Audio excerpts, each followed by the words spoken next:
Hello, thanks for being in a new video. This time I have an unboxing of the Honor Magic6 Lite. In other countries, this model is also released as Honor X9B. Let's get started. This device has just been announced in Mexico, although it had already been announced in Europe a little while ago. Its official price for Mexico is 9,999 pesos on the screen. You see the reference price in dollars just to give you an idea, but remember that the prices here are not the same as there. If you are from another country, you may find the price very high. This is how prices are around here in Mexico. Come with me to take out the contents of the box to see what it has, because on the outside there is not much to see. It only confirms that it is the model of 256 gigabytes with 8 gigabytes of RAM and the color Sunrise Orange. And here we have the phone. It inevitably reminds us of the Huawei Mate 50 Pro. Very similar in design. Remember that Honor is no longer from Huawei if you were still under that impression. Honor became independent some time ago, although in design and system it doesn't look very independent to say the least. But that independence has also allowed it to have access to Google services, unlike Huawei devices. That's why Honor also represents a good alternative if you liked Huawei but can't bring yourself to buy a Huawei today.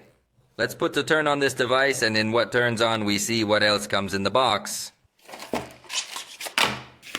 As you realize, the first thing we find when we open the box after the cell phone will be the key to remove the tray and the case. This case is totally transparent, totally flexible. In fact, it is extremely thin. It surprises me. It is one of the thinnest cases I've seen, so the edges are not as rigid as we would like for a very good protection. But you have to remember that the screen that this device comes with is super hard, so it's going to be hard to break. So I think with this level of protection it will be enough, and we are going to find charger and its cable. The charger is 35 watts and comes with USB-A on this side, and obviously the cable will have USB-B on the other side. Ideally, you'll want to use their original accessories if you want the fastest charge possible. In a later video, we're going to do the test to see around here and pull out the last of what's hidden here.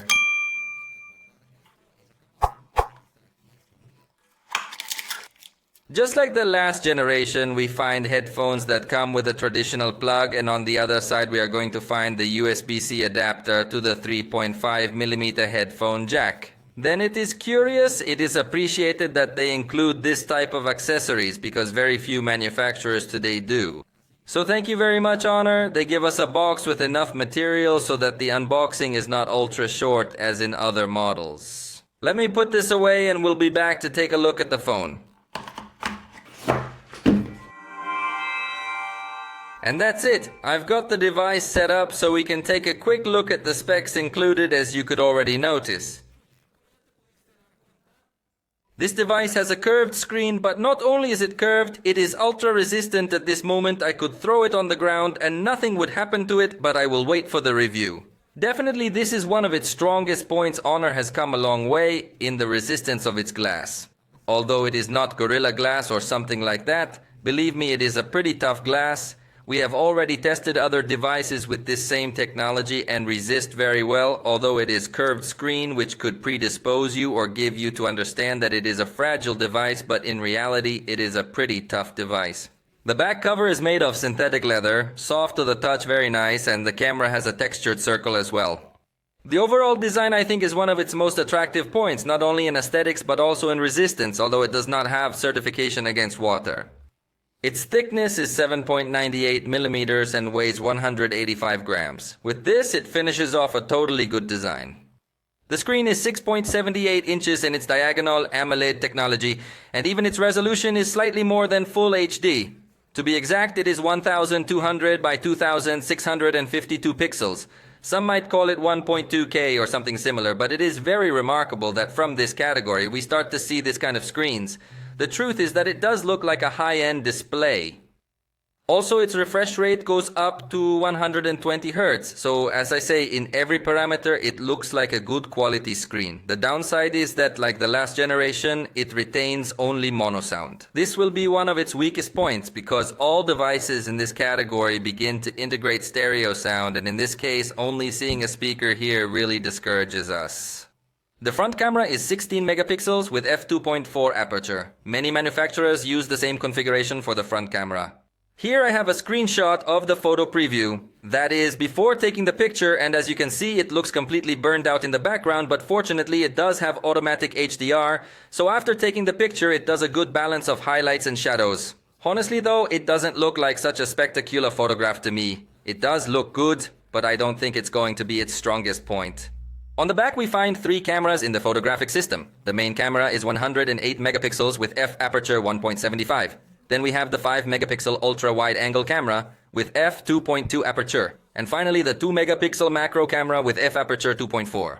In other words, a very simple camera setup, honestly. I could only get to highlight the resolution of the main sensor, but I already took a picture and I did not find it so surprising either.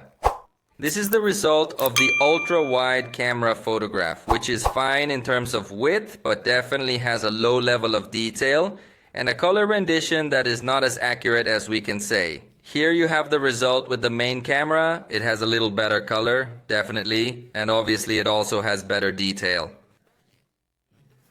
The interesting thing here is that in the camera we see a 3x digital zoom preset, where it seems to maintain a good quality, so I honestly like the zoom unlike last generation. The maximum is 8x on the digital zoom, and I think it still maintains good detail as well, unlike other models where they can give you 10x zoom, but the result looks terrible. So here I think it's an honest zoom. But watch, this is the result of the photograph with 108 megapixels, and I honestly don't think it looks as detailed as it looks in the specs. It does look like a good picture, but I don't think the camera is going to be its most attractive component. We'll get into more details of the photo in the review, but overall, fortunately, the zoom does take advantage of the high-resolution sensor, so it's not a poorly used sensor, it's fine. What I do find a disaster is the macro camera. Look, this is the result it gives us, and honestly it is very bad. It doesn't even offer us a very accurate focus, the colors are quite simple. Overall, it is a very simple photograph of a much cheaper cell phone. And it is even more ironic that with the main camera and the 3x zoom, you can take this picture that is much better than the picture that the macro camera can give us. Look at the difference. Definitely, I will not recommend the macro camera at all, because it is very bad. This generation already has the ability to record video in 4K. That is excellent news, although it still gives full HD as the recommended quality, which is normal for a device with these characteristics. And pay attention to its battery, which is 5,800 milliamps for Mexico, although for Europe and perhaps other regions it is 5,300. It remains to be seen which version is sold in your country. It supports 35 watts charging, and overall I think it is going to be a very attractive battery, especially because Honor is a manufacturer that usually manages resources very well running in the background. So, I feel that it's going to give us very good numbers in our tests, but we'll confirm that later. For now, what is clear is that, at least in specifications, it is a battery that does outperform virtually all of its competition. It comes with 8 GB of RAM, plus another 8 virtual gigabytes of Honor Turbo RAM, and again in this case, believe me, I have already tested this virtual RAM, and also Honor is one of the manufacturers that has better optimization in this aspect. The RAM, I think you're going to make very good use of it, and it comes with 256 GB of storage. Although they do not specify the version of this storage, then we do not know if it is very fast or very slow. In the tests, we will see if the overall performance will be positive or negative. If you know any application that is able to tell us if it has UFS or eMMC, leave it in the comments because I have not found any. And finally, the processor is the Snapdragon 6 Gen 1. So now the only thing that remains for us would be to verify what performance can give us this processor that has not been widely used by several manufacturers. It's a processor dedicated to the mid-range, so let's run the test and we'll come back when it's done to review its results. And here we have its score. It has a considerably high multi-core score, 2769. On single core it falls a little bit short at 942 points, but it seems to be a considerably good processor. We have never tested this processor in depth, so this will be the first time. Surely it is going to give us good performance, although we will have to see how it looks compared against its competitors. But for the moment it seems to be an efficient enough processor for the vast majority of users.